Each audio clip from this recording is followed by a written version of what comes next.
specialties. I mean, what designs gave you the greatest joy? I mean, what did you really love putting your brush to the canvas for? Well, let's see. Probably still lifes is the best thing, like landscapes, because they offer you a great deal of variety. Autumn, fall, spring, winter. And I did, when I say I did, we did quite a variety of landscapes.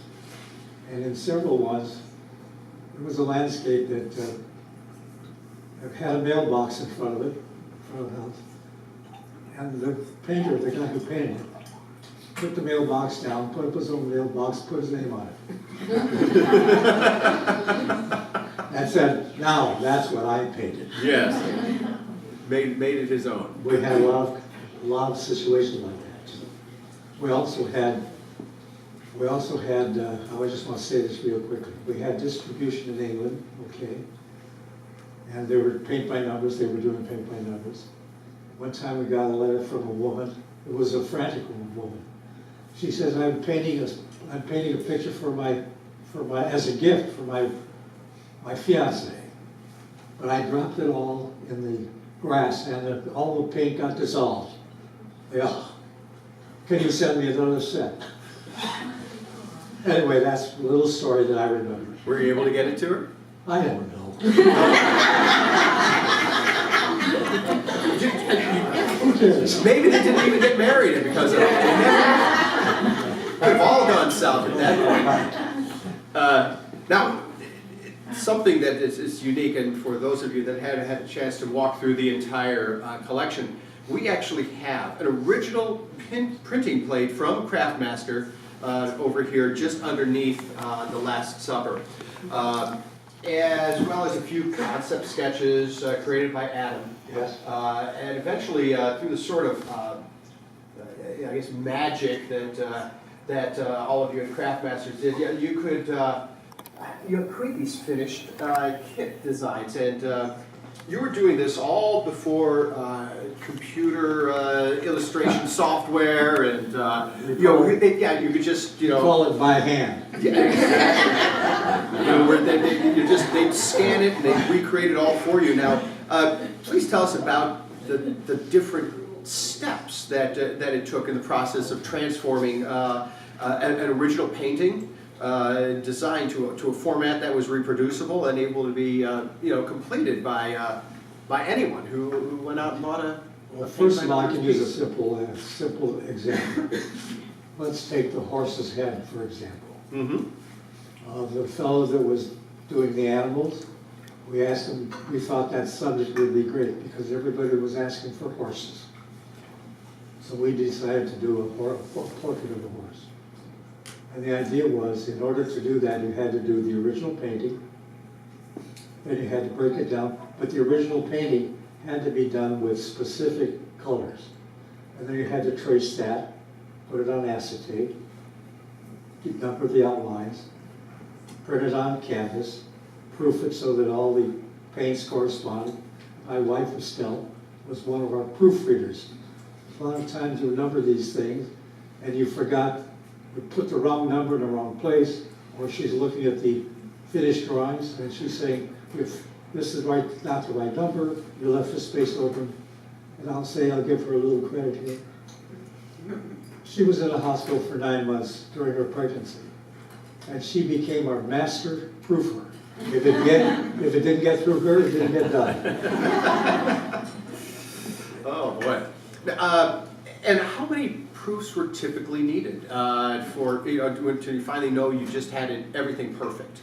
Well, first of all, the artist would create his own drawing using our numbered paints, oil paints. Then, second of all, we had to, how can I say this? He would do an outline, a numbered outline, using his particular selection from the palette that we had. Okay. It would have to go back to Estelle. She would proof it out.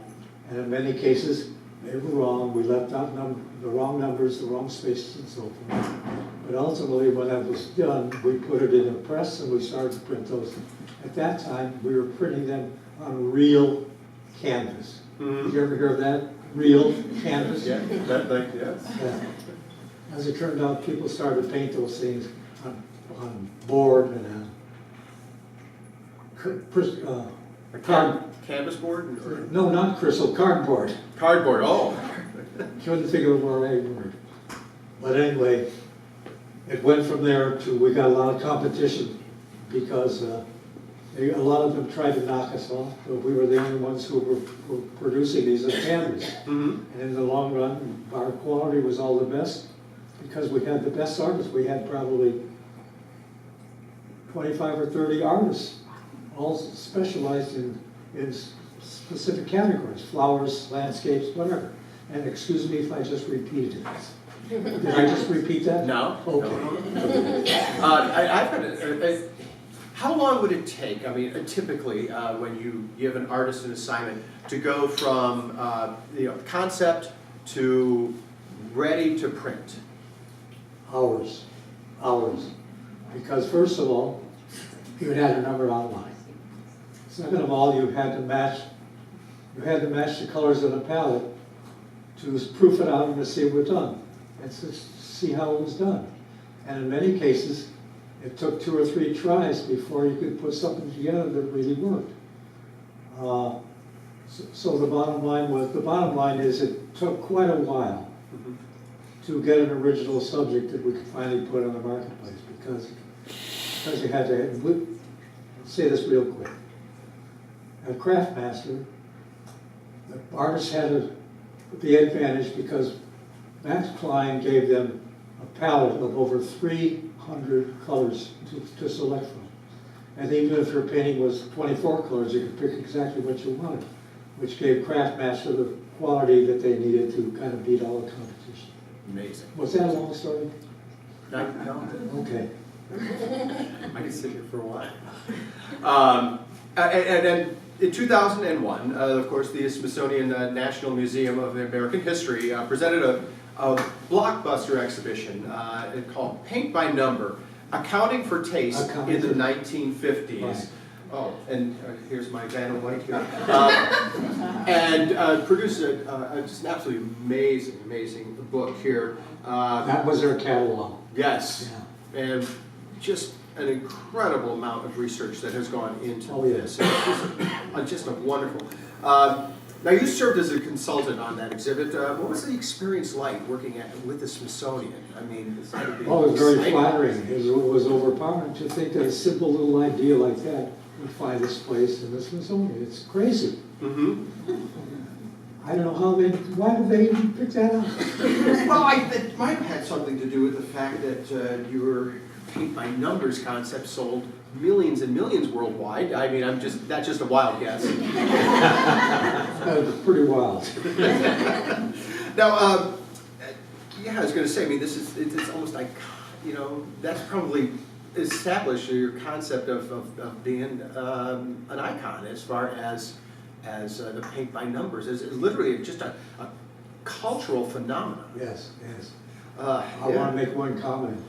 Many of the art teachers said it was just junk.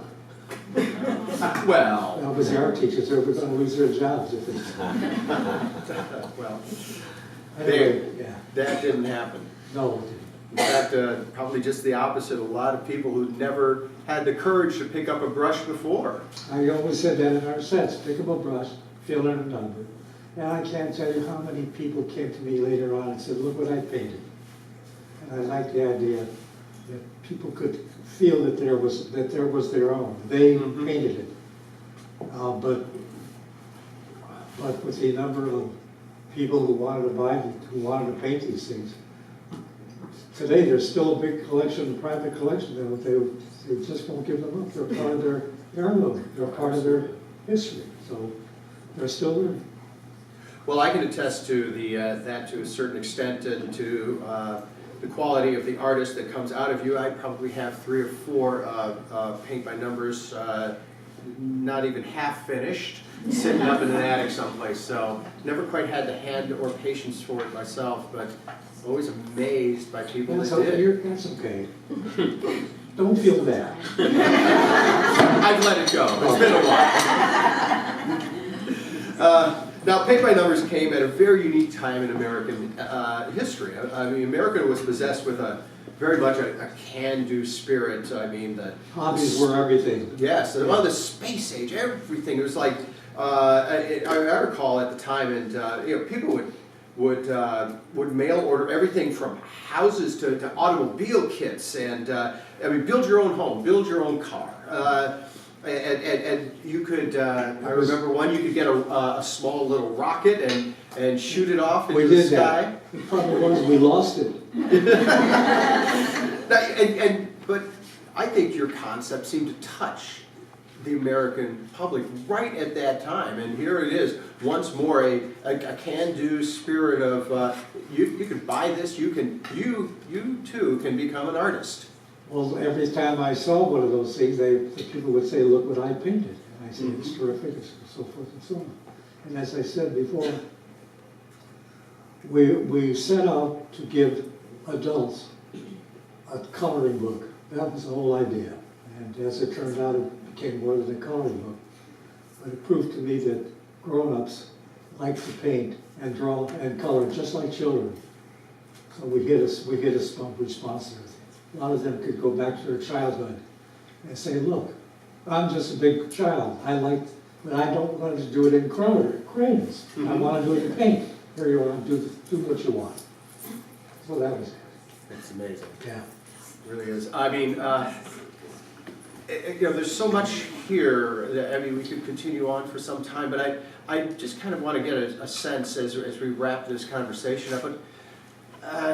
But Are you sure I can answer this one? I have confidence in you. What are you most proud of? Well, I think I'm most proud of the fact that millions and millions of people took our idea, my concept, and called it their own. And it improved, I think it made everybody more conscious of art in general. So I think my satisfaction comes from, if that was the question you asked, the people coming up to me and saying, "Look what I painted." To me, that's the most satisfying thing. Mm-hmm. That's it. So, it was interesting when we were creating your name tag here, trying to come up with something. We just said Dan Robbins. Why not? Artist. Hey, Artist. that's good enough. And you certainly have an artist's heart, and an artist's mind, and an artist's hand. So I can't help it, that's what I do. it is indeed. Okay. Well, we are truly fortunate to have you here. On behalf of 20 North Gallery, I'd just like to say thank you so much for being here, but thank you so much for everything that you did for the arts and for the culture of the country in a strong way. You could have fooled me, I never thought of it. Well, now to this end, he's not only an artist, but he is a published writer here, and created this amazing book, and it's called "Whatever Happened to Paint by Number," a humorous personal account of what it took to make anyone an artist. And Dan actually has a number of these books here with us. And if it would not be too much of an imposition, would you possibly sign a few of them for some of our people here? Not unless you give me a pen. I think we can arrange that. Mr. Robbins, truly a pleasure. Thank you.